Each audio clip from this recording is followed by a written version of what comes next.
The Dyatlov Pass Incident. 9 Russian hikers found dead under suspicious circumstances. A mystery many of you are probably familiar with. Yet, for over 60 years, it has evaded a widely accepted explanation. This is in part because nearly every time someone tries to explain it, they base their theories on common myths, inaccuracies, and misinterpretations of the facts. It's almost the rule, not the exception, for there to be mistakes or crucial details left out, and they often leave major questions unanswered. Whether it's radiation, burns, signs of torture, strange photographs, a missing tongue, missing eyes, a suspicious member of the group, government cover-up, or glowing lights in the sky. So, despite the expanse of media coverage out there, we felt the need to create a comprehensive video that does it right. In the months our small team poured into this project, we did extensive research, looked at every angle we could, and explored the most often cited theories. Using science and original case documents, this video will attempt to clear up all the misconceptions and myths that have been told to you over the years, fill in the gaps, and give you a picture of what actually happened to the Dyatlov Pass hikers to maybe, finally, put this mystery to rest, once and for all. Let's get into it. A telegram was supposed to arrive to the sports club on February 12, 1959, from the village of Visay to announce that their 2-week trek was complete. But those 9 hikers, mostly students from the Ural Polytechnic Institute or UPI, never sent one. Their leader, Igor Dyatlov, had even said to expect some delays, as was normal with expeditions this ambitious. So nobody was too alarmed at first. But with each passing day, the family's concerns deepened. To ease the growing anxiety, Lev Semyonovich Gordo, the head of the UPI sports club, which organized the trek and oversaw student expeditions, claimed Igor Dyatlov had sent a telegram stating the group was delayed. But this was a lie, in hope of calming the families.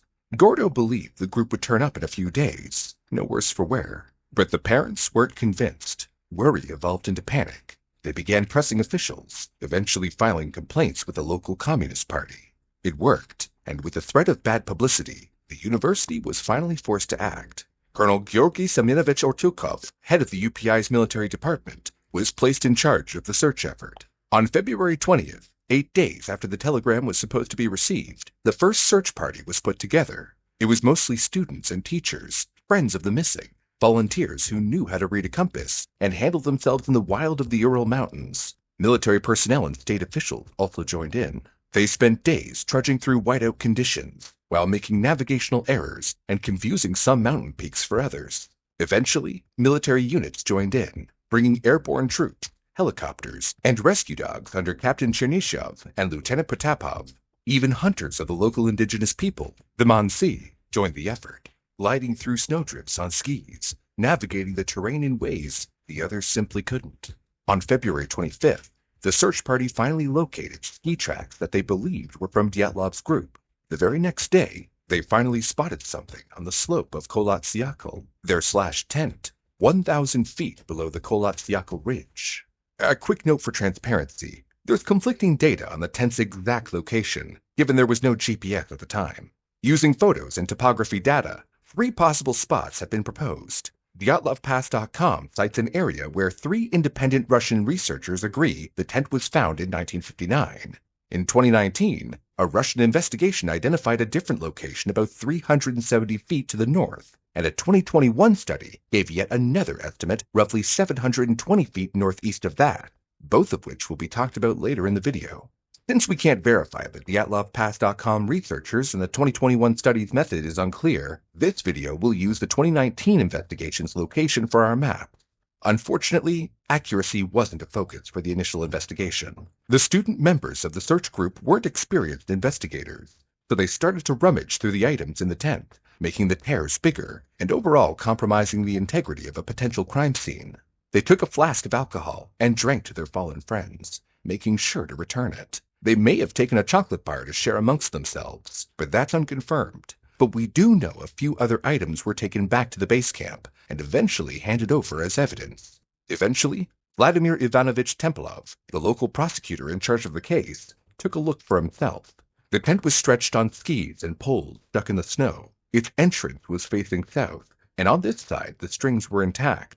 But the ropes of the tent on the north side were torn, and the whole second half of the tent was covered with snow. On top of the tent was a Chinese flashlight, which was closer to the entrance. Near the exit from the tent I found a trace of urination. This trace was old.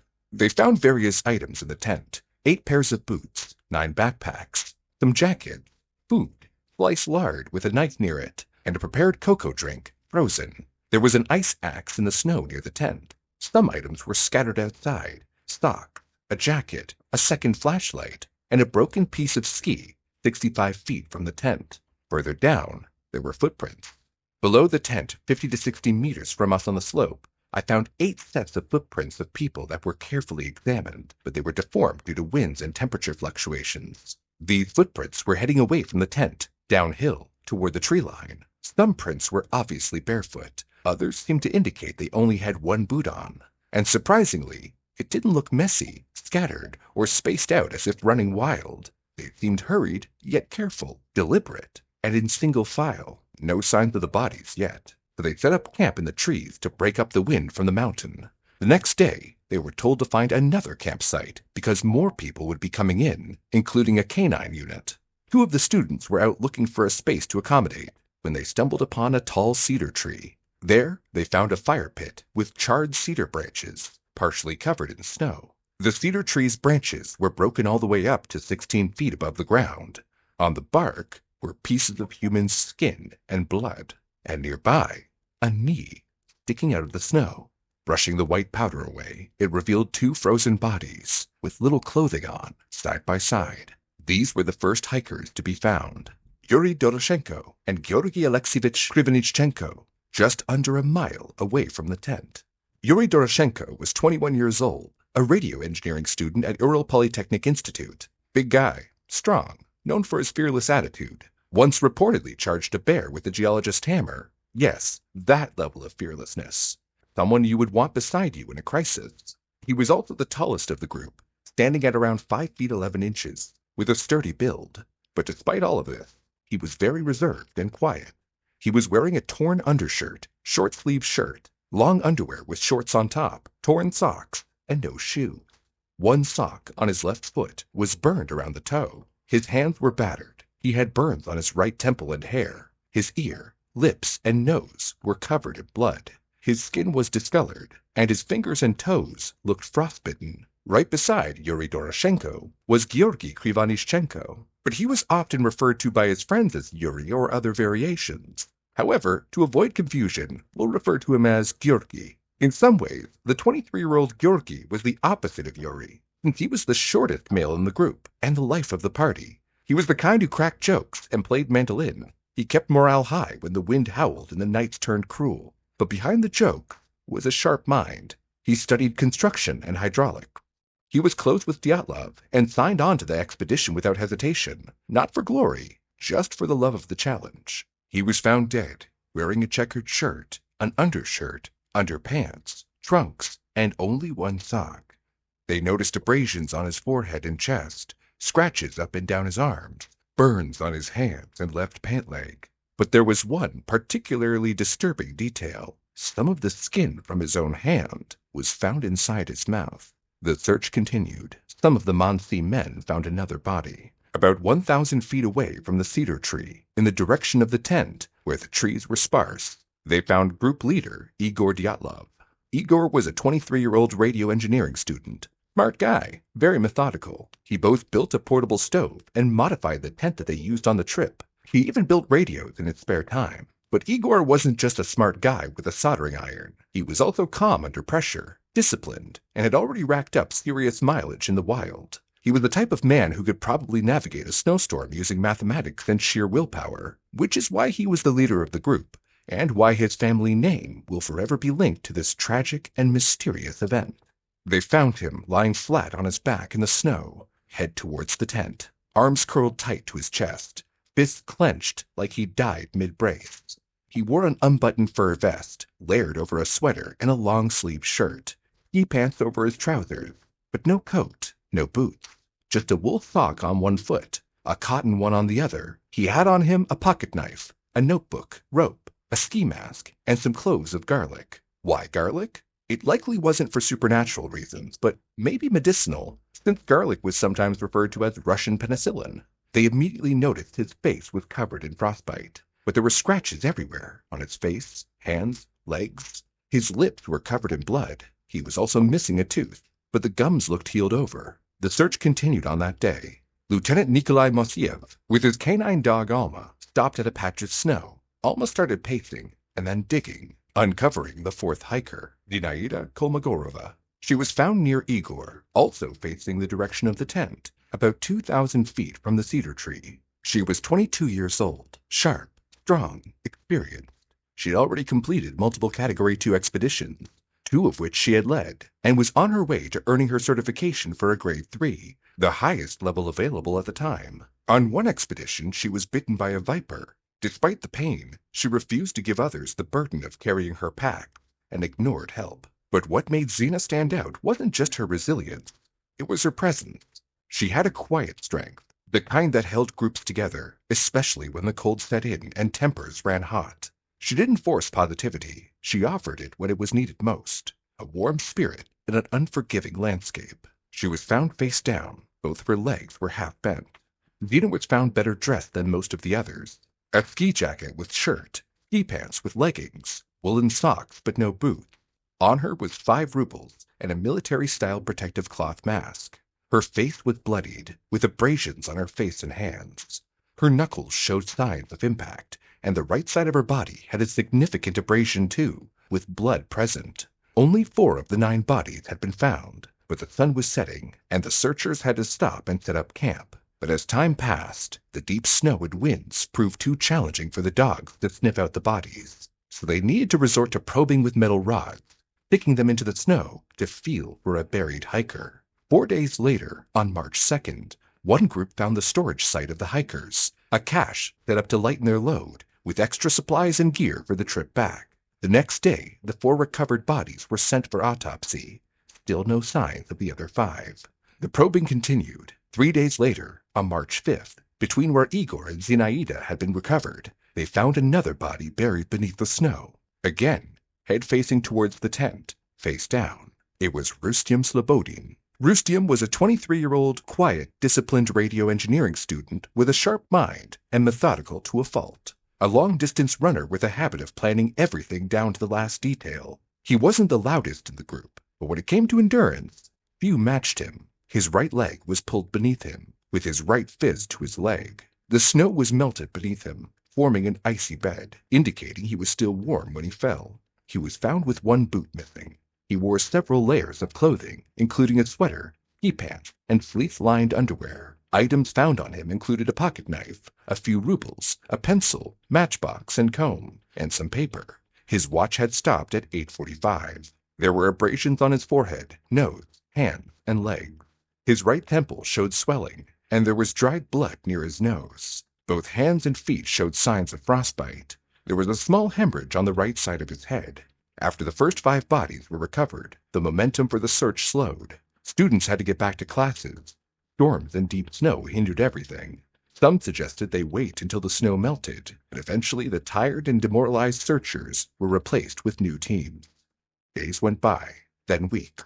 Their efforts provided nothing. Then, in late April, with spring beginning to melt away the blanket of snow, a clue was found. On May 5th, just over 2 months after the search party first found the camp, a Mansi hunter came across signs of a collapsed snow shelter in a ravine near the cedar tree where the bodies of Yuri and Georgi were discovered. He immediately reported it to the authorities. On May 6th, Prosecutor Tempelov arrived at the ravine to oversee the initial investigation. 14 fir tree tops and a single birch tree top lying across the snow were the only signs of a possible shelter. If there was originally more, it had melted away. Just down the ravine, with the help of a probe, 4 bodies were found buried under 13 feet of snow. The bodies were identified as the last 4 members of the Dyatlov group: Ludmila Dubinina, Semyon Zolotaryov, Nikolai Thibio-Brignol, and Alexander Kolevatov. These 4 weren't just frozen. They were mangled.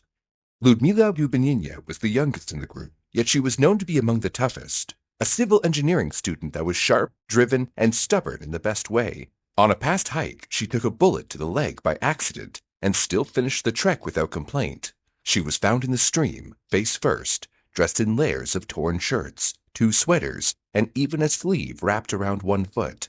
Her pants had been ripped apart at the waist and thighs. Strangely, some clothing found on her had burn marks, including her trousers. The damage to her body was worse. It was locked in a strange, twisted position, with arms bent unnaturally, mouth slightly frozen open. Her torso had visibly sunken inward, misshapen beneath layers of damp clothing. The surrounding snow bore no signs of a struggle, but something had crushed her from the outside in. And then there were the facial injuries. Her eyes were missing, the tongue was gone, down to the base. Soft tissue around the mouth had been stripped away, and her nose was flattened. The skin on her hands and feet had begun peeling. Some of her fingernails were also gone. However she had gone, it didn't look peaceful.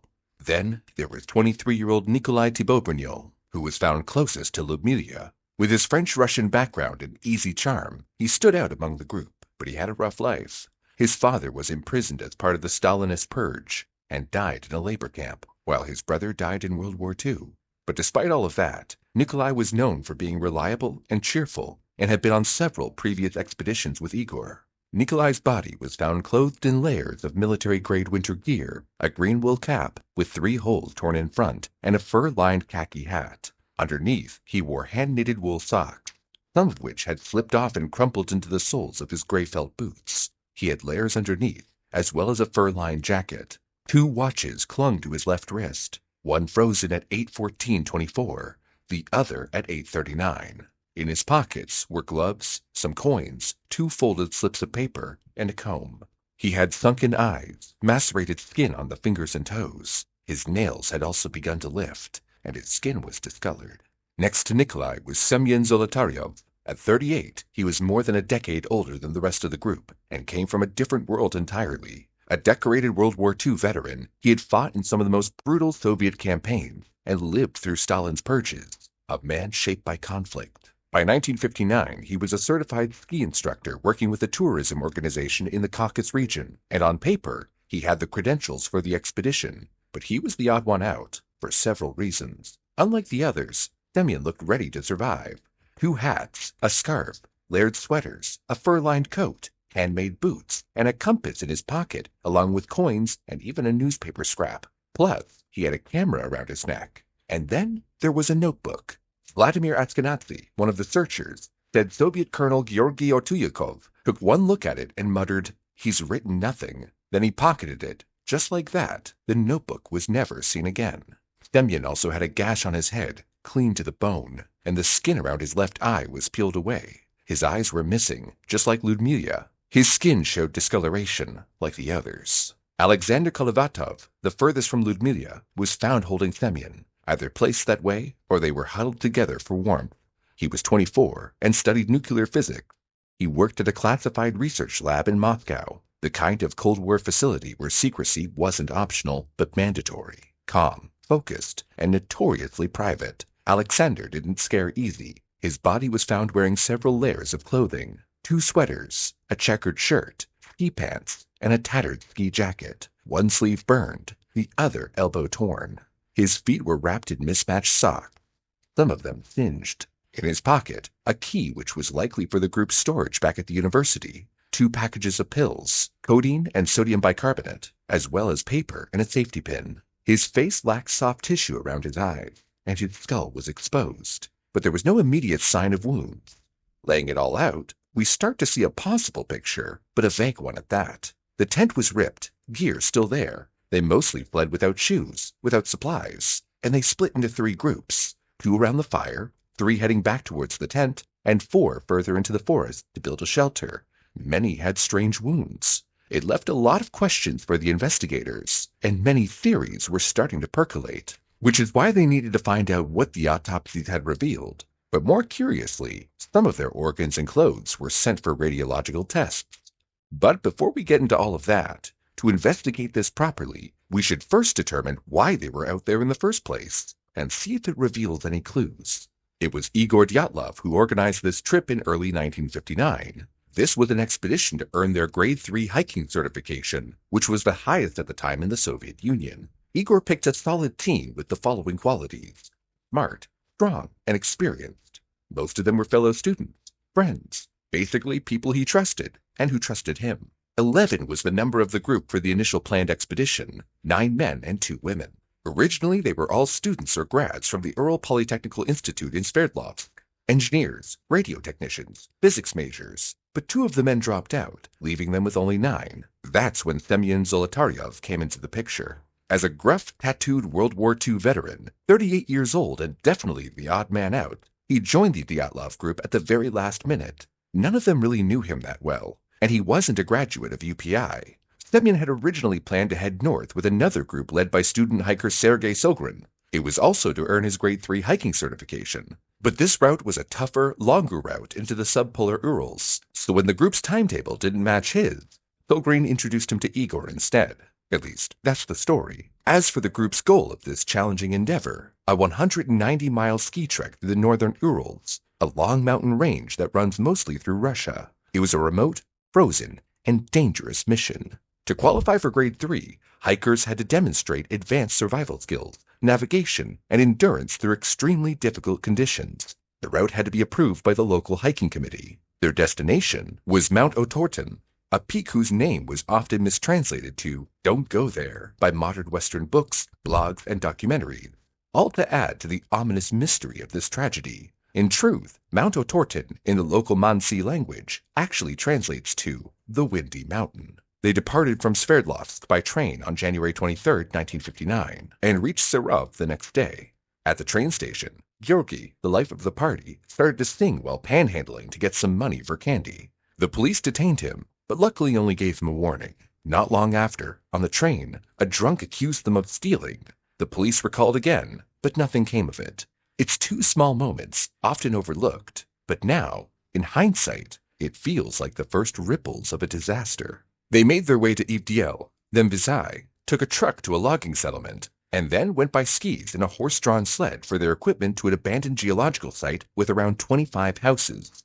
There, they rested, cooked, repacked, tried to enjoy the last time they would have 4 walls and a roof, and some semblance of comfort. By January 28th, Yuri Yudin had to turn back due to health concerns. A lifetime of joint pain and sciatica, aggravated by the cold and the weight of his pack, forced a quiet reckoning.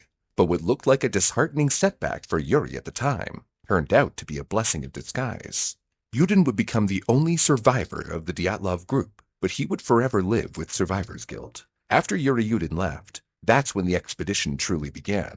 They pressed on into the forested foothills. On January 29th, at 8 degrees Fahrenheit, the weather was mild, well, relatively at least. They skied up to Ospia River, following a Mansi trail to the Ural Ridge, where they set up camp. The group was in good spirits. January 30th, they continued following the Mansi path, marked by symbols on the trees, up the Ospia River. It was a bit colder, 1 degree Fahrenheit. The morale was generally good, but there was a fight about who would sew some holes in the tent. January 31st, it was windy, going down as far as -11 degrees Fahrenheit. They left the Ospia Valley, going upwards, slightly off the planned route. They were starting to feel exhausted. They spent the night at the edge of the forest and enjoyed a meal. Dinner's in the tent, nice and warm. Can't imagine such comfort on the ridge, with howling wind outside, hundreds of kilometers away from human settlements. Igor Dyatlov. Igor seemed to know that the worst was yet to come, but unfortunately, he didn't know how terrible it would truly be. February 1st, the weather was foul. Winds as high as 40 miles per hour, temperatures as low as -2 degrees Fahrenheit, and visibility was minimal due to blowing snow. They were still 6 miles from their destination, Mount Otorten. While there was a tree line below them in the distance, Igor didn't want to lose the altitude they had gained. So despite the wind, they decided to set up camp on Mount Kolatsiakal, which is Mansi for Dead Mountain. They cut a wind barrier into the snow and set up their tent. Luckily, their spirits were high. They even took the time to write a satirical leaflet called The Evening Otorten. Then, as temperatures plunged to -23 degrees Fahrenheit overnight, something horrific happened that resulted in all 9 of their deaths.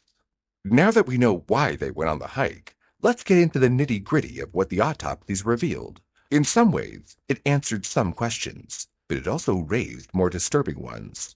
The first 5 bodies found, Yuri, Georgy, Igor, Zinaida, and Rustium, were all determined to have died from exposure to low temperatures or freezing. The forensic medical expert in charge of all the autopsies, Dr. Vozrozdenyi, noted that many of their external injuries, like cuts, abrasions, and bruises, were considered minor and wouldn't have been fatal. For example, Some of Yuri's hair and a sock were burnt, along with various abrasions, superficial skin wounds caused by friction. Georgi had second and third degree burns, especially a big one on his left shin, and part of his nose was missing, exposing cartilage. Igor showed scratches and abrasions on his face and hands, and Zinaida had abrasions on her face and a more significant one on her lower back. Even Rustem, despite a crack in his skull, ultimately froze to death. These lesser injuries were thought to be from falls or bumping into things like rocks and ice, occurring both before and after they died. Both Yuri and Georgi had burns, possibly from tending to the fire built next to the cedar tree. Yuri also had a bite on his finger and some skin in his mouth, suggesting the bite was self-inflicted, potentially in an attempt to stay awake. Now, the remaining 4 individuals, Ludmila, Semyon, Nikolai, and Alexander, were found later, buried under deep snow in a ravine. Alexander was concluded to have died from low temperature exposure, similar to the first group, but for the other 3, their injuries painted a very different picture. Ludmila, Semyon, and Nikolai all died from severe physical traumas, indicating a violent cause of death. Ludmila had extensive bilateral rib fractures, meaning multiple ribs on both sides of her chest were broken, alongside massive bleeding into her heart and thoracic cavity. Strangely, she was also found missing her tongue and some soft tissue around her eyes and upper lip, with a mucosal mass in her stomach. Semyon suffered from multiple broken ribs on his right side, which were fatal. Nikolai had a significant crushed fracture to the base and top of his skull, with a lot of bleeding under his brain membranes. Dr. Vozrozdenyi stated that the force required to inflict such damage would have been extremely high, even comparing it to a car crash. Despite these internal crushing injuries, it's worth noting that these specific severe traumas didn't have corresponding external open wounds. They were internal. All 4 bodies also showed signs of decomposition from being in water as the snow melted. Furthermore, autopsy reports also provided that there were no drugs in their systems, no signs of intoxication. This automatically puts to rest any theories about them being on a substance of some sort, running into the night in a wild delusional frenzy. Due to some strange discolorations in the clothing and the heightened tensions of the Cold War, there were suspicions of possible military involvement or contamination, either chemical or radioactive. And so, some organs and clothing from the final 4 were sent for radiological testing. The organs came out normal, but the clothing, not so much. A brown sweater that Ludmila was wearing showed 9,900 counts per minute on a 150 centimeter squared area, while a section of pants and a belt worn by Alexander registered 5,000 CPM and 5,600 CPM. Radiation was also found on Nikolai, 600 CPMs, and Semyon at around 2,000 CPM. Not deadly, but definitely not natural. To put it in perspective, normal background radiation in their setup was around 90 to 100 CPM. It's also important to note that these items were in flowing, melt water for about 15 days, which likely reduced the contamination, so it may have been much more on the night of. Most importantly, this was beta radiation, a type of ionizing radiation that doesn't penetrate as far as gamma and can be stopped by materials like clothes. The conclusion was that the clothes were contaminated by some sort of radioactive dust. However, for whatever reason, the other 5 hikers weren't tested for radiation, so it's impossible to tell if they had any of this supposed dust or not as well. Putting this all together, the slashed tent, the footprints, finding 2 at the tree, 3 on their way to the tent, 4 near a hastily built den, and radioactive dust, it painted a confusing picture. Something clearly sent them out of the tent in a hurried, organized fashion. Then, for some reason, they separated. But the question remained, what made them leave in the first place? They all had cameras and diaries, but unfortunately, none of them revealed anything useful to the investigation. Initially, the investigation leaned towards an avalanche. However, the rescuers who stood at the site, the first to make the grim discovery, saw the way the tent lay half buried. They measured the angle of the slope and couldn't find clear signs of an avalanche. Avalanches typically happen on slopes between 30 degrees and 45 degrees. Once you're past 30 degrees, snow layers can become unstable enough to shear and slide. The sweet spot, if you can call it that, is around 38 degrees, where avalanches are most common. In the Dyatlov case, the official investigation recorded the slope where the tent was pitched at about 30 degrees, but photographic evidence shows that it was actually sitting closer to 15 degrees. Furthermore, there was no avalanche path as reported by the first rescuers to arrive in the area. There were no telltale slide marks, trail of debris, or a heap of snow suggesting a violent collapse from above. When searchers found the tent, it was still standing. Tilted, yes, but intact in places. If an avalanche had thundered through with enough force to send 9 seasoned hikers fleeing barefoot into the dark, it should have torn through everything. But the scene told a different story. With that theory quickly dismissed by investigators, they went over the next significant clue that they had: the slashes on the tent. Some investigators suspected an attack, which would also explain some of the injuries. Even though they helped with the search, the Mansi were among the first to be questioned. Perhaps the Dyatlov group had unknowingly wandered into sacred territory and paid the price. Several Mansi locals were questioned, some detained for days. Soviet authorities were under pressure to find someone to blame, and early on, murder was absolutely on the table. The hikers ended up dead in the middle of nowhere? To the KGB and regional prosecutors, it screamed foul play, and the indigenous Mansi, isolated and misunderstood by much of Soviet society, became easy suspects. But here's what the investigation actually found. The Mansi weren't known for violence. Locals described them as peaceful, even helpful to outsiders. There were no reports of previous conflict with hikers. None. And more importantly, the Mansi had no motive. Their testimonies confirmed they were aware of the group's route and had no problem with it. In fact, one of the so-called sacred sites, like Otorten, wasn't even central to Mansi spiritual tradition, despite what some theorists later claimed. There was no motive, and the Mansi were released. There were more outlandish suspicions that led to the theory of a Yeti attack. The Yeti, or snowman, is a legendary creature said to inhabit remote mountainous regions of Siberia and the Himalayas. It's often depicted as a massive ape-like being with white fur, much like the Bigfoot sightings we hear about in North America. And in the case of Dyatlov Pass, some have suggested that the hikers were attacked by this mythical creature during their trek. What could have caused people to look towards this outlandish explanation? Well, there was this picture recovered from Nikolai's camera. Similar to most alleged photos of the Yeti or its cousin Bigfoot, it was blurry. A shadowy figure caught mid-step among the trees. And it might explain the injuries. Crushed ribs, shattered skulls, tongues missing, eyes gone. It builds a picture. The hikers startled in their sleep, running half-dressed into the dark, hunted by something they couldn't fight. But that infamous photo? Look one frame earlier on the same camera roll, and it shows a group member wearing a similar outfit. Same contrast between jacket and pants.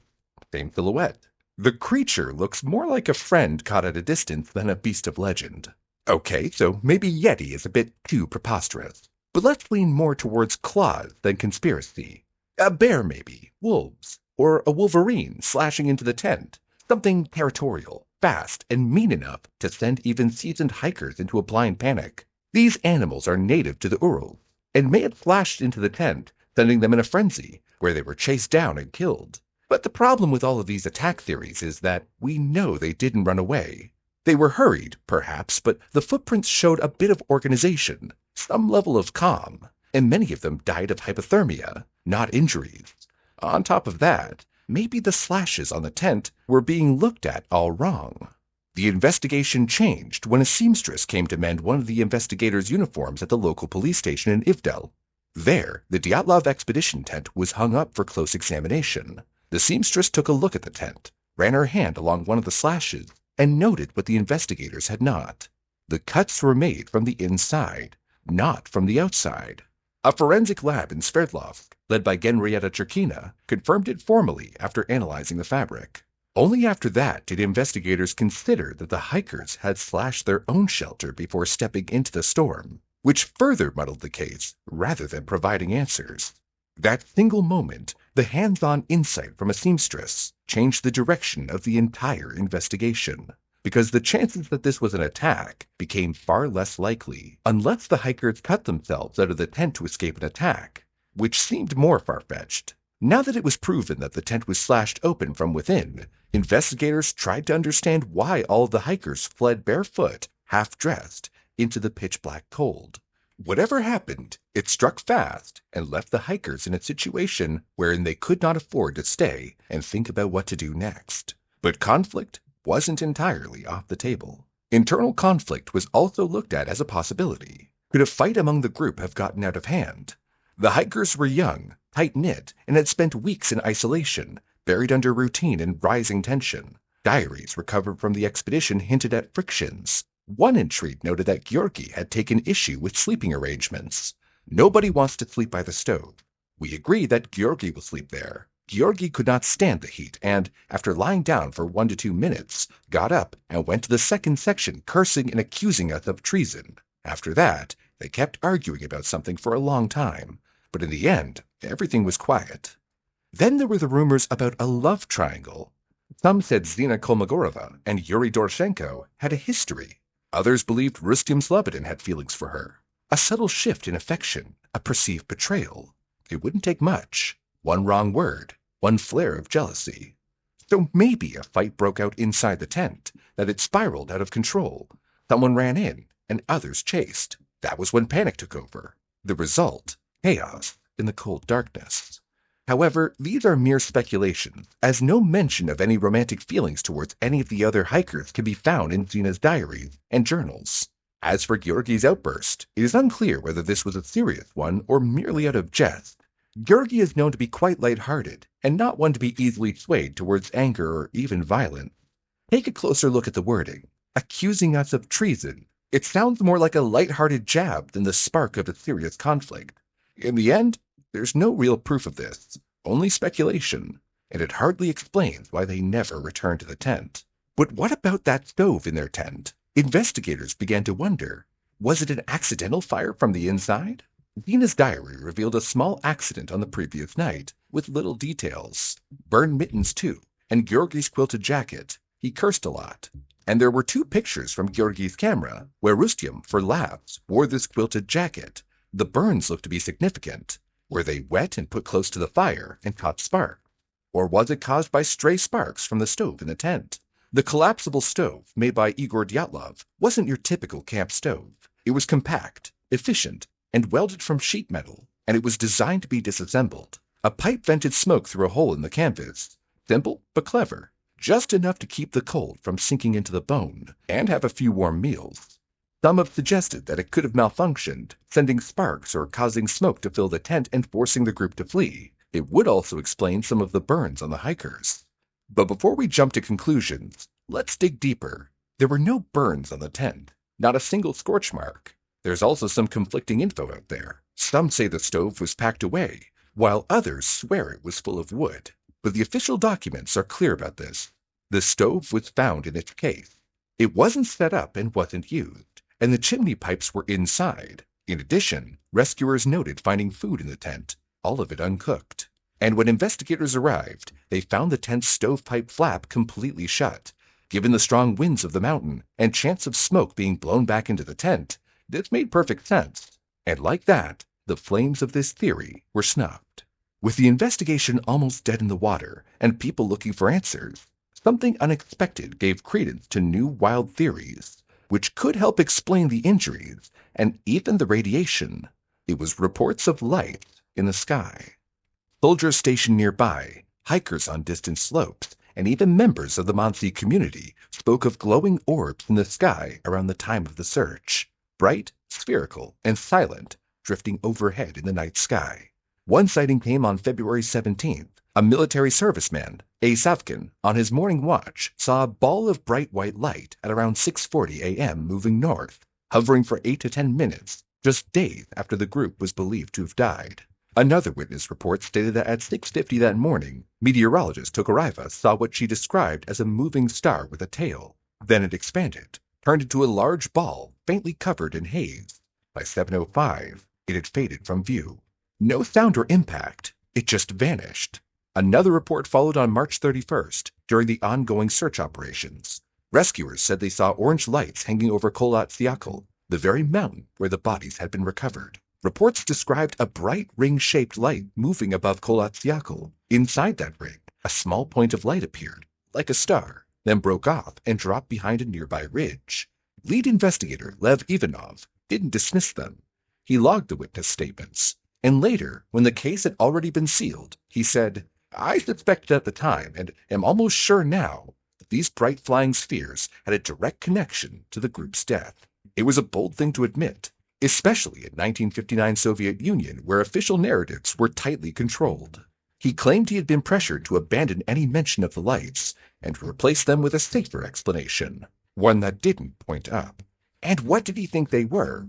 He had a few theories, but one of them was UFOs, which most jump to thinking it means aliens. There is enough documentation to warrant a look into this, at the very least, and see if we can't come to our own conclusion. All these reports of orbs are from after the incident, but we do have one from the night of. V. Atamanaki, a student hiker from the Pedagogical Institute, reported seeing a luminous orb over Mount Otorten on the night of February 1st. It's not the same mountain. It's where they were trying to reach, but it was close enough to raise a few eyebrows.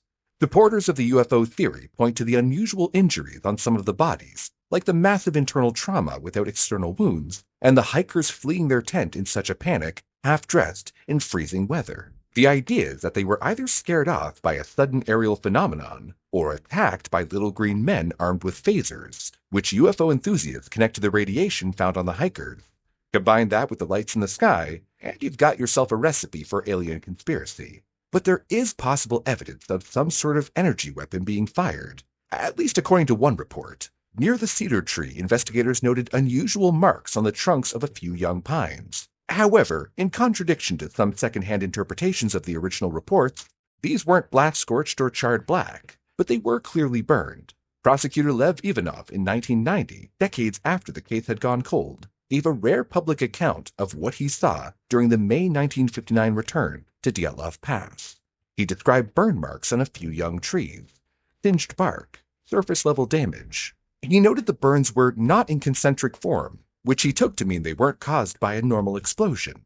He speculated a heat ray or an unknown energy source. That theory caught on, especially when paired with the radiation found on the hiker's clothes. But when the site was examined more closely, the picture changed. L.N. Lukin, one of the investigators who returned to the area with E.P. Maslenikov in May 1959, later clarified what they actually saw. He acknowledged the same burn marks, but there's no record of him describing anything unusual, and his exact words were singed, which is a few notches down from burned, and it was all in the same area where the fire was built. So while Ivanov leaned into the extraordinary, Lukin stayed grounded, and that contrast matters because it shows how the same evidence can lead two people down two different paths. For that reason alone, it's hard to take the alien theory seriously, especially with no other evidence to back it up. Let's bring things down to reality. At first glance, this next theory has all the makings of a wild conspiracy, possibly supernatural in origin. It sounds like the Yeti of the meteorological world, but it's well documented. It's called ball lightning. People have been reporting it for centuries. From sailors, soldiers, and even Nikola Tesla tried to recreate it. Photos and videos of it are rare and sometimes questionable, just like that blurry Yeti photo. However, more and more footage of this rare phenomenon are showing up. On July 2nd, 2025, a couple from Alberta, Canada, Ed and Melinda Party, saw a vicious lightning strike in the distance from their home and pulled out their phone when the lightning seemed to stay there in orb form. They didn't know what it was, thinking it was a ball of fire at first. It hovered just above the ground, moving with the wind, before dissipating. Scientists still don't know what causes it, other than an intense lightning strike, but they have managed to recreate them in labs with microwaves. But understanding of this phenomenon is still in its infancy. However, we can find more videos around the internet of supposed balls of lightning, some more believable than others. This theory was explored in depth in the book The Dyatlov Pass Mystery, Not a Cold Case by Henning Kirsten. He proposes that a lightning ball, shining its intense light through the canvas, might have been enough to scare our hikers. Based on a research paper from 2016, Tilted Relativistic Microwave Theory of Ball Lightning, this phenomenon produces intense heat and sounds like hissing, buzzing, or clicking, a recipe to cause panic for anyone, especially in the middle of nowhere, on the side of a mountain, in absolute darkness. Maybe even the radiation, not enough to be lethal, but still worrying, could be explained by the plasma. Kirsten doesn't claim this as fact. He offers it as a possibility, one grounded in evidence, even if it leans on a remarkable string of coincidences. Just one rare phenomenon, and 9 people in the worst possible place to see it. This theory, while more grounded in science, has more holes than a slice of Swiss cheese. First problem, ball lightning usually needs thunderstorms, electrical activity in the atmosphere. And on the night of February 1st, 1959, the weather was cold, snowy, and completely lacking in thunderstorms. Second, allegedly, no one's ever been struck by ball lightning and come out looking like they lost a fight with a freight train. The injuries tied to this ultra-rare phenomenon, or lightning in general, it's typically just burns, not shattered ribs or broken skulls. Third, the radiation recorded was beta radiation. High-energy lightning may produce X-ray and gamma radiation, but no beta death that would sit on clothes for days or weeks. Also, lightning balls are believed to be of low-energy plasma, less likely to produce dangerous radiation. But there's one more explanation for the lights in the sky, and that's weapons testing. Because if folklore and freak weather don't scare you, the Soviet military just might. The theory goes like this. The Dyatlov group unknowingly wandered into the middle of a classified weapons test. Maybe it was chemical weapons, maybe parachute mines, maybe something nuclear and experimental that was never meant to be seen. The most widely discussed version suggests their route cut through zones reportedly used for secret military tests, specifically parachute mines, which detonate midair and send out devastating shockwaves. Not lethal from a distance, but powerful enough to crush bone without leaving a scratch, which could explain the injuries. So, going by this theory, on the evening of February 1st, the group was startled awake by an explosion. In a state of panic, they slashed their tent from the inside and fled into the freezing night, inadequately dressed. It is likely the group believed they were escaping ongoing detonations, or maybe the fear of further blasts. And maybe they were right, and they were hit by a few more. And to be fair, the theory has some pretty convincing talking points. There are the injuries. Several hikers suffered brutal internal trauma, which could be caused by the pressure wave of an explosion. But these injuries could also have been caused by heavy debris. Another theory is that a shockwave of this weapon testing may have rippled through the trees, upending a tree, causing it to crash down on the unsuspecting hikers. In the book 1079, The Overwhelming Force of Dyatlov Pass by Igor Pavlov and Fyodor Hajiiska, they floated the falling tree theory and backed it up with real-world cases. They point to a few events of trees falling on people, and the injuries seem to match the internal injuries of the hikers. 1079 argues the hikers didn't camp on the open slope at all. They believed the real site was at the forest's edge, beneath tree cover, far from the wind-exposed ridge where the tent was found. And they make a point. No seasoned mountaineer would want to pitch camp on the side of a mountain when they had tree cover nearby to break the wind. Their take? A partial collapse, maybe even a full tree fall, slammed into the tent. In addition, the book also presents a fallen tree near where Yuri and Georgi were found. To explain why the tent was found on the slope, 1079 suggests something bold. The military relocated the tent and bodies uphill to cover for the incident that their weapons testing caused. While the book did an impressive job of connecting the dots, it does tend to ask for a lot. A tree would have to fall at just the right angle in just the right spot without leaving obvious damage or debris. Then we'd have to assume authorities moved their entire setup uphill in deep snow without a trace, such as debris from the tree or their own footprints, and that all their injuries came from this single event. According to the original documents, no one at the scene ever mentioned a fallen tree worth noting. That doesn't prove it wasn't there, but then how did they explain the footprints leading from the tent to the tree line? Did the authorities fake them too? The nail in the coffin for this one is the hiker's last photo. That final image in the film roll shows them cutting into the snow, building a wind barrier usually used for tents on that very mountain. Why bother making it if they were going to travel down to the trees instead? This one requires too many mental gymnastics to make it work. Alternatively, even if it's not from a falling tree, it's been suggested that maybe they thought secret weapons testing and special forces killed the hikers, then covered it up. Or, as originally assumed, they were accidentally killed by the weapons, and it was still a cover-up. The suspicion is warranted, given that military personnel were involved in the search and investigation. Not to mention that after the case was closed, the Soviet authorities quickly sealed off the area, restricted access, and classified the investigation files. Because nothing screams innocent hiking accident quite like a giant red top secret stamp across all the paperwork. It could also help explain the radioactivity. Perhaps the radioactive dust on the clothing is fallout from a nuclear blast, or from some other secret nuclear weapon. But this is where things start to fall apart. The radioactive dust found on the clothing of some of the hikers doesn't have the fingerprint of fallout. This dust found on the hikers was only beta radiation, and it was found in high concentration after 3 months. Fallout, on the other hand, emits alpha, beta, and gamma radiation, and unlike in movies or video games, fallout is actually very short-lived. It loses 90% of its strength after only 7 hours, and 99.9% of its strength after 2 weeks. And something also to note, Yuri and Georgi, they were stripped to their underclothes. They likely didn't leave the tent that way. A few of their clothing items were discovered on other hikers. The radioactive sweater and pants that Ludmila was using to keep warm were actually taken off of Georgi. Why is that important? Well, Georgi worked for a secret nuclear facility and participated in the cleanup crew after something called the Kishtim disaster, where the plant experienced a radioactive leak. Also, Alexander was a fourth-year student majoring in nuclear physics at UPI University, which might explain potential exposure to radioactive materials as well. The others could have gotten that radiation from wearing Georgi's clothing, but perhaps it could be explained by something else as well. Some have suggested that small amounts of radiation could have come from common consumer items of the era, like radium-coated wristwatches or thorium mantles. However, these items produce more than just beta radiation, which rules them out.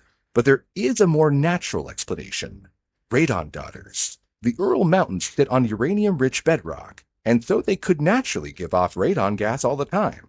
As that invisible gas drifts up through cracks, it breaks down into tiny radioactive particles, radon daughters, that hitch a ride on dust and snowflakes. They do also emit more than just beta radiation, but they decay into long-lasting isotopes, like lead-210, which emits primarily beta radiation. They could have gotten that contamination during the hike, or even in the weeks their bodies lay in the snow. Also, this dust could have been in the snow or meltwater that they were found in, but chances are it wouldn't have been a high degree of contamination. There could have also been a leak of some other radioactive substance from the ground or mountains, or even a leak from a nuclear plant.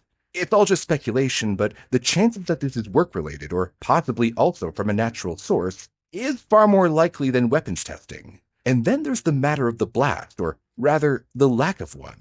If an explosive force had ripped through that ravine, enough to crush rib cages and shatter skulls, it would have torn into the landscape, flattening trees, snapping branches, scarring the terrain in every direction. But when investigators reached the scene, the forest stood silent, just an untouched stand of trees, still and upright, as if nothing had happened at all.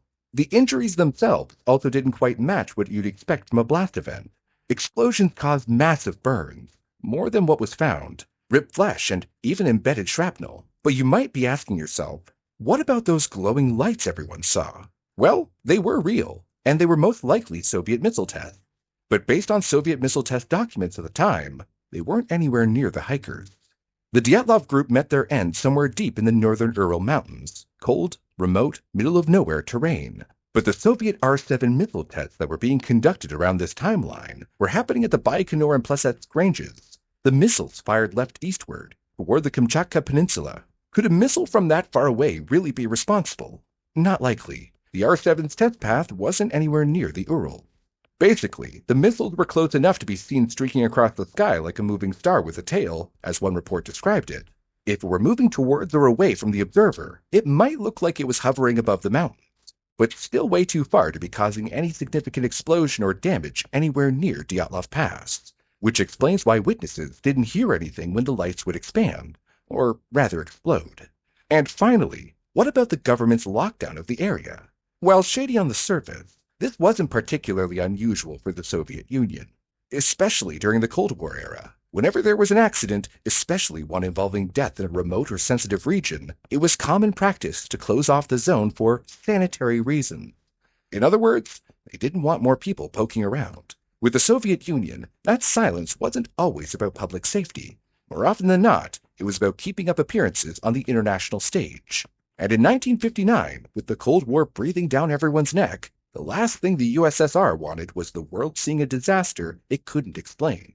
With all of these dead ends, there was nothing left to do but to close the investigation on May 28, 1959. The files were boxed up, stamped, and quietly buried in the archives, out of reach, out of sight. The official cause given by authorities? A compelling natural force. Pretty vague, and didn't really provide definitive answers to the families left behind. Whatever happened in those mountains stayed there, forever lost.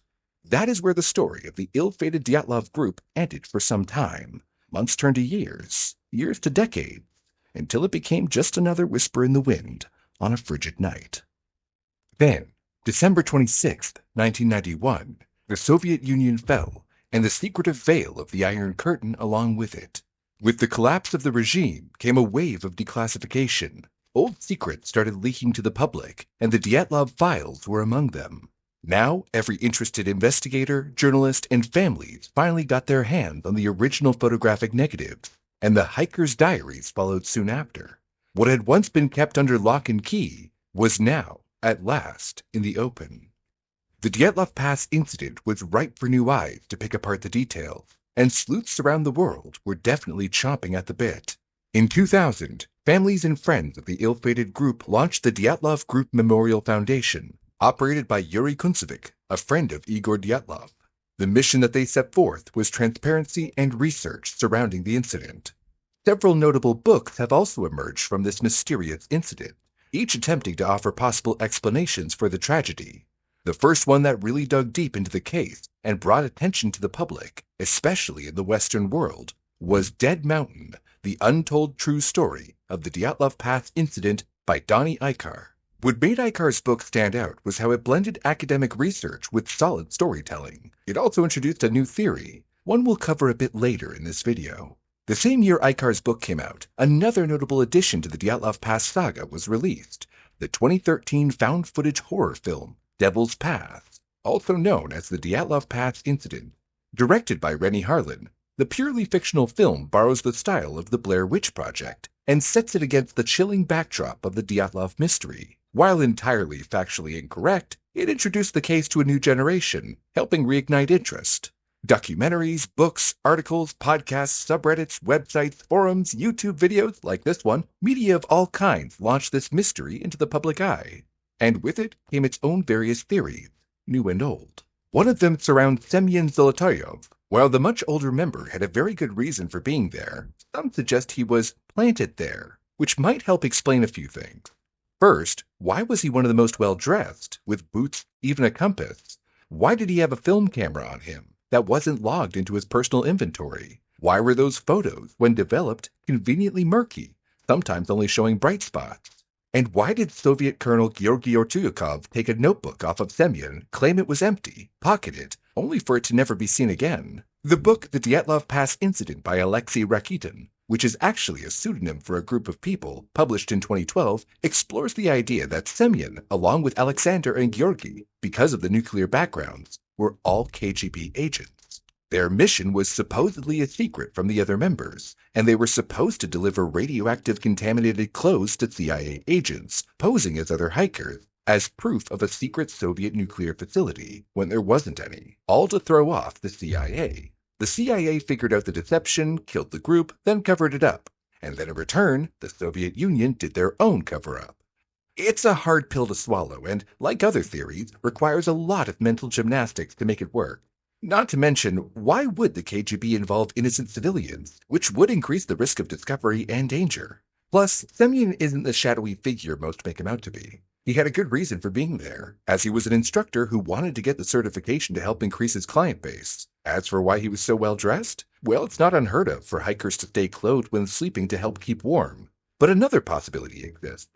Since there was a urine mark in the snow near the tent that was noted in the report, he may have, just at the moment the incident occurred, been out for a leak, or maybe a smoke, or even wanted to try and capture some night photography. Speaking of, hikers would often sleep with their valuables, so he may have just decided to keep his camera on him for safety, maybe even to keep the film warm. As for the destroyed film, well, he was found in running water after being there for an extended period of time. It would have been surprising if they got anything out of that camera. And then there's the missing notebook.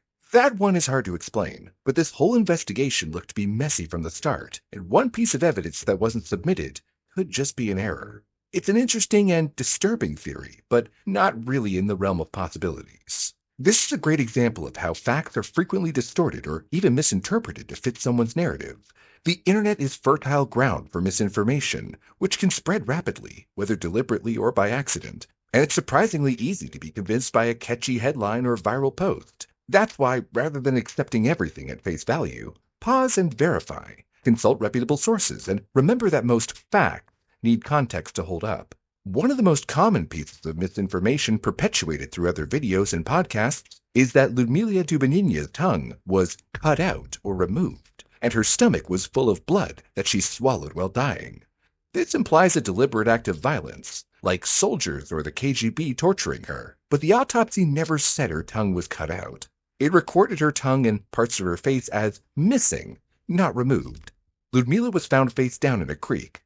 Months of water exposure, animal activity, and decay had taken their toll. Pathologist Boris Vozrozdenyi noted the tissue damage was likely post-mortem, and there were no signs of violence around the wound. Furthermore, the blood found in Ludmila's stomach may not have been blood. The autopsy described it as a dark brown mucosal mass, which could be blood, food, or other things caused by decomposition. And if it was blood, it was minimal, about 3.4 fluid ounces. Internal bleeding from chest trauma or even severe hypothermia can cause blood to seep into the stomach. It's not the smoking gun people make it out to be.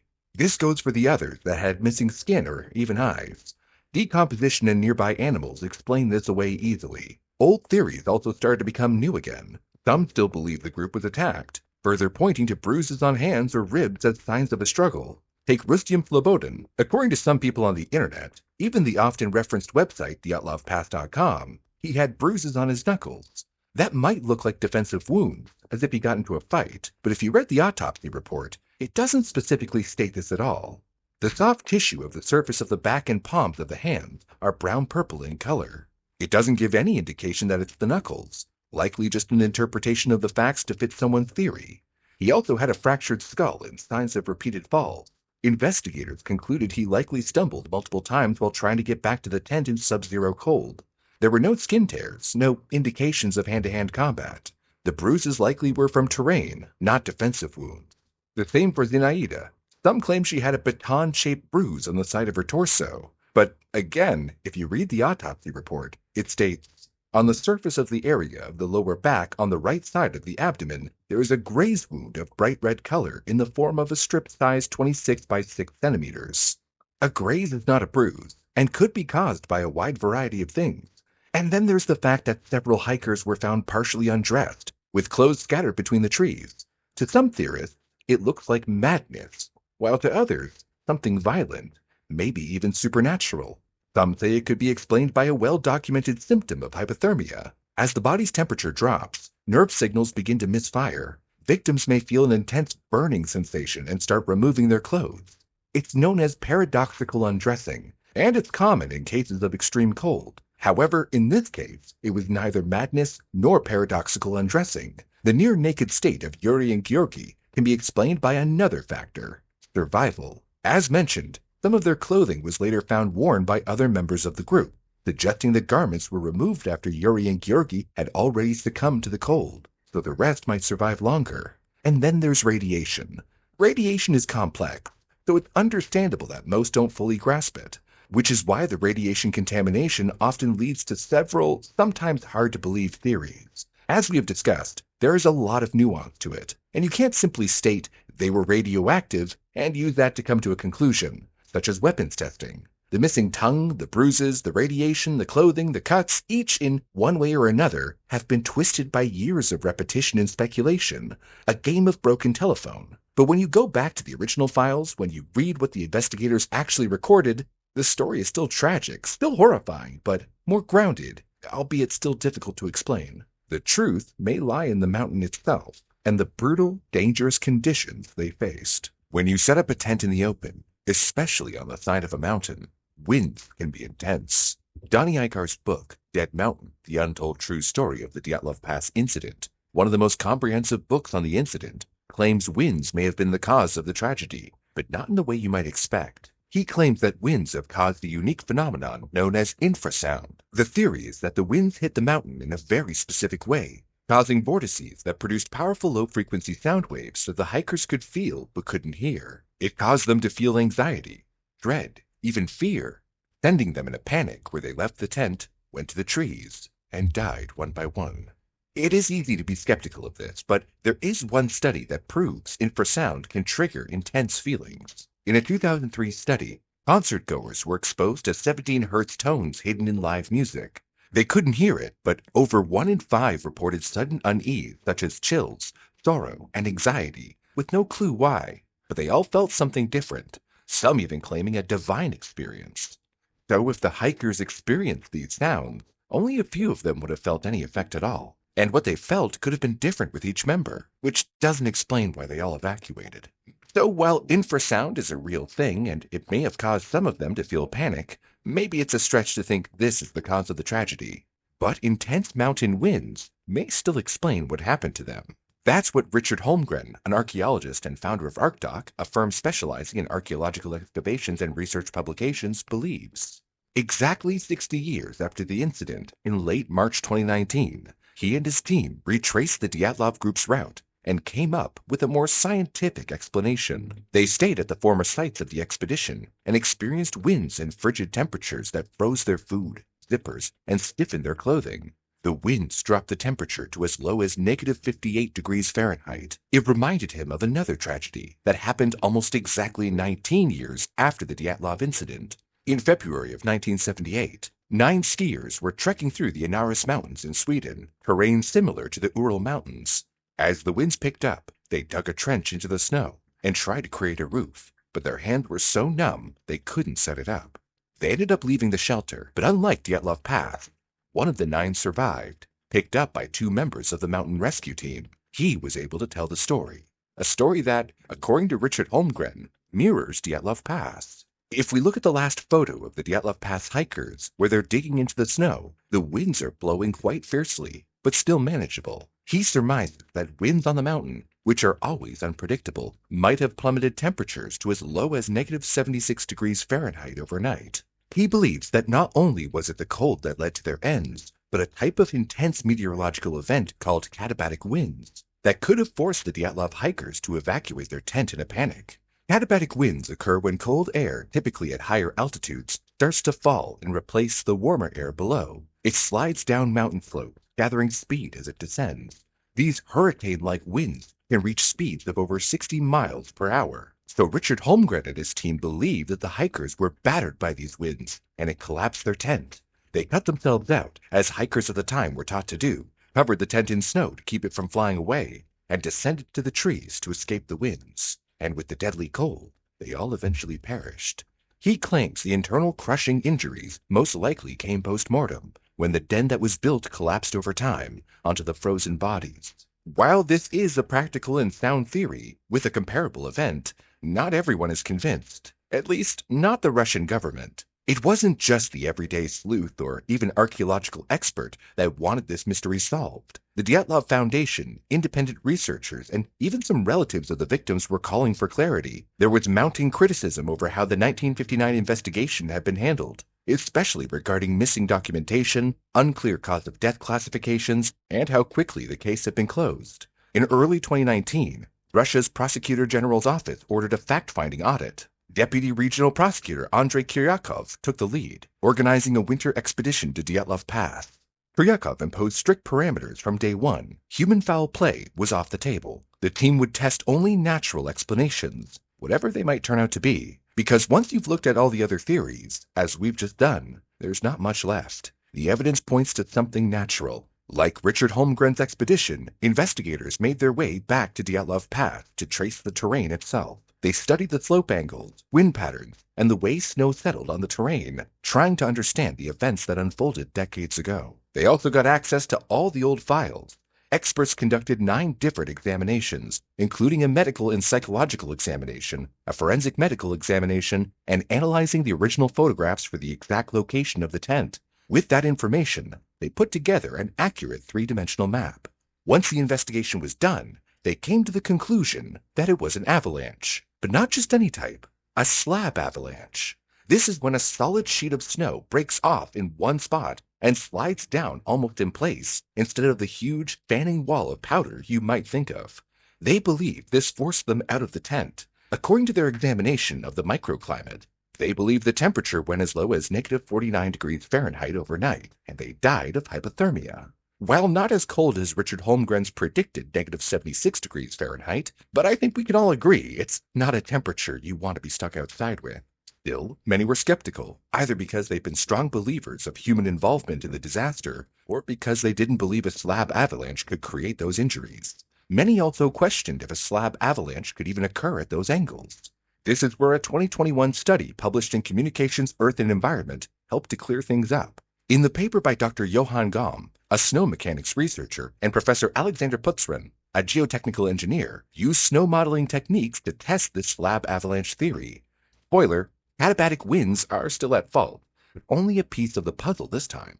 Slab avalanches don't always leave dramatic evidence behind. They can be localized and subtle, sliding quietly, compacting everything beneath them without scattering debris. First, they needed to find out exactly where the tent was pitched. Using modern topographical data, with photographs and old diaries, they marked the tent's location, which, as mentioned at the start of this video, conflicts with other estimated locations, including the one determined by the prosecutors. Whether or not it's accurate, there is a lot of topography like this all over the mountain. Then, they used accurate measurements of the height, and they determined the angle of the slope in the area was on average 23 degrees, give or take 2 degrees. That's well below the typical 30 to 45 degree range where avalanches are most common, so they needed to dig further, or rather down.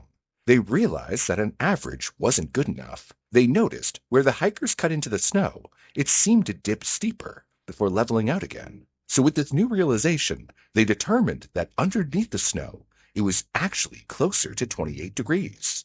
Still, it's not 30 degrees, but it's not a hard rule. Under certain conditions, slab avalanches have occurred on slopes as low as 25 degrees, and the paper explains that could go down to as low as 20 degrees at very low temperatures, because in the bottom layers, the snow's crystals don't stick together well. The key detail is this. The hikers had carved into the slope to make a flat platform for the tent. They leveled it out and even built up a small snow wall for extra wind protection. So while the surface near the tent looked gentle, the slope above them, specifically the buried weak layer underneath that snow, was at 28 degrees, well above the 20-degree angle needed for a snow slab, given the right conditions. That, combined with ongoing katabatic winds that drop temperatures, making the lower layer weaker, and packing more snow, making it heavier, the study suggests a delayed failure. That 7 to 13 hours later, a slab broke loose, hitting the tent with sudden downward force. It would have been small enough to hit the tent and not the ski poles, but would it be enough to injure them? Gom and Puzrin used the new numerical model, which, fun fact, was also used to simulate the snow in the movie Frozen, and plugged it into avalanche models. These simulations showed how this kind of slab release could slide just a short distance, yet with terrifying force.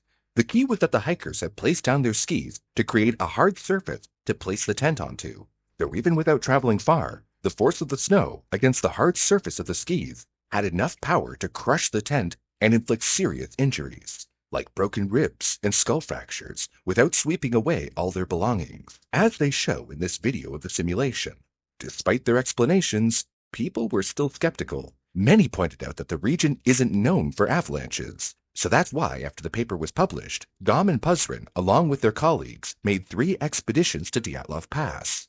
With the help of mountain guides, they observed and photographed clear signs that slab avalanches do occur in the region. They also noted, by 3D mapping the area with a drone, that some slopes in the area actually exceeded the 30 degrees needed for typical avalanches, further proving that avalanches are not a rarity at Dyatlov Pass. To the Dyatlov group, the slope looks safe. In all accounts, it should have been safe, but it wasn't. We'll never actually know exactly what happened that night, but using all the information we have, let's reconstruct the event to the best of our ability. A theory pieced together from reports, science, and evidence, and brewed up with a lot of coffee. It's the evening of February 1st, 1959. The Dyatlov group reached the slope of Kolatsiakl. They've been hiking for days, the winds biting through every layer of clothing.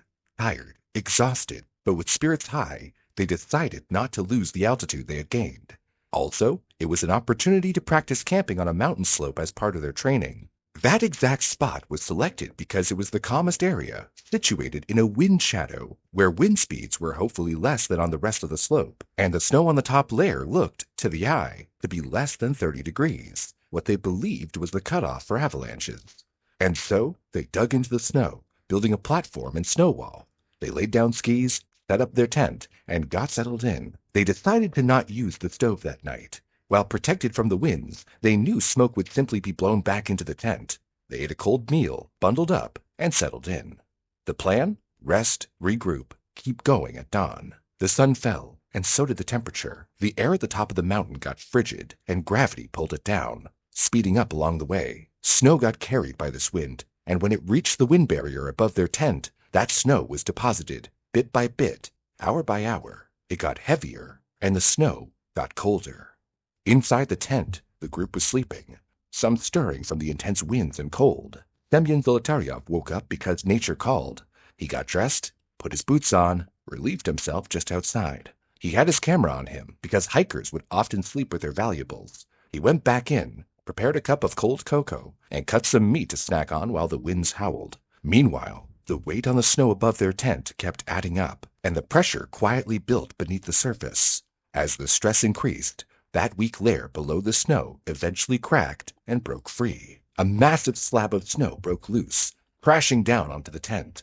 The force was immense, and it hit the group with savage impact, crushing them between the snow and hard skis below them. It hit 4 hikers directly. Ludmila and Semyon's ribs were crushed, while Nikolai's skull was severely fractured. Rustem was hit too, but only suffered a moderate skull fracture. The group cried out, some in pain, but they were experienced and knew what to do according to their training. Those who had knives on them cut the tent open. Those who were buried were helped out by the others. Their tent was collapsed and under snow, so retrieving supplies would take too long. Right now, it was about survival. They had to get away from the path of a potential second avalanche as soon as possible. This was standard protocol, so Igor made a quick decision. Go to the only shelter they had against these hurricane winds, the trees. They walked through the freezing cold, down the slope. Some were barefoot, others wore only socks. They were ill-equipped for the harsh, bitter night. In low visibility and tricky terrain, they walked down single file to make sure nobody lost their way. They were cold, tired, hurt. Ludmila, Semyon, and Nikolai were seriously injured. Rustem's head hurt from the minor fracture, but he was still functional. The rest were probably also hurting, just impact pains, but they felt it. Some got bruising and cuts when getting out of the tent, also from stumbling along the way, and they were cold, especially those with fewer layers. So while going deep into the forest may have made more sense, they decided to stop and make a fire as soon as possible. Being the experienced hikers they were, they had at least one knife and matches on them, so cutting branches and starting a fire was no problem. The fire provided some warmth, but the relief was short-lived. The winds were still falling from the summit at extreme speeds. The trees helped, only a bit. It made the fire-making much harder. The wind fed the fire, consuming the branches far too quickly, so they had to keep cutting, keep feeding. Yuri, being the tallest of the group, reached up and cut more branches. Georgi helped, but no matter what they did, the group couldn't keep warm. The winds were becoming lethal. The group decided to split up to increase their chances of survival. Georgi and Yuri took on the responsibility of tending to the fire. Their efforts were vital in maintaining the group's only source of warmth, so they kept cutting and snapping branches off, feeding the hungry fire. Because of their injuries, Semyon, Ludmila, and Nikolai needed shelter, so they, along with Alexander, who was in much better condition, went closer to the ravine to build a den. They were still within view of the fire somewhat. Their angle and low visibility made this hard. Hoping the threat of a second avalanche was gone, Igor, Zinaida, and Rustem headed back to the tent to retrieve essential supplies such as the stove, food, additional clothing, and the first aid kit, perhaps even to see if the tent was usable in any fashion. Yuri and Georgi kept the fire going, desperately. They were feeling the cold. No matter how many branches they threw into the fire, it wasn't enough. The wind was relentless and merciless. They couldn't escape the feeling that time was slipping away, that death was creeping closer with each passing second. Georgi made the first decision to climb the tree. He thought he could see more, see the others headed for the tent, just beyond the edge of visibility. He'd been cutting branches, breaking them off, trying to keep their one lifeline alive. But the visibility was too low. The storm had swallowed everything. He saw nothing. Yuri climbed next. They took turns, breaking off branches, each one straining to spot a sign of movement, anything that might give them the slightest hope. But as they climbed, that bark cut at their cold hands. They only saw more darkness, more snow, more isolation. They looked back into the forest, black, dangerous. They didn't know how far the others were building the den, if they had even got one set up. It was as if the world had closed in around them, and they were left behind. They were feeling helpless, lost. Time blurred. The cold and exhaustion dulled their thoughts. They were too cold to think clearly, and, in their confusion, the mistakes came. Yuri, his hands now stiff with frostbite, and starving for heat, drew closer to the fire. He placed his hands, his foot, his face, all too close to the fire. Georgi pulled him back. Yuri got some burns, but he could hardly feel them. Now Georgi, colder than ever, just stared into the dancing flames. He too couldn't feel his hands, so in desperation, he took a bite of his finger to see if the feeling was gone. He felt nothing, despite tearing a piece of skin off. He put his hands close to the fire again. As he stepped forward, his foot went in, and he fell forward into the flames, sustaining third-degree burns on his hand, burns on his leg. Yuri rushed to pull his friend out with the little strength he had, but Georgi was gone, and soon Yuri followed. And then the fire died too. The winter wind continued to howl through the pass, scouring the slope with ice and snow.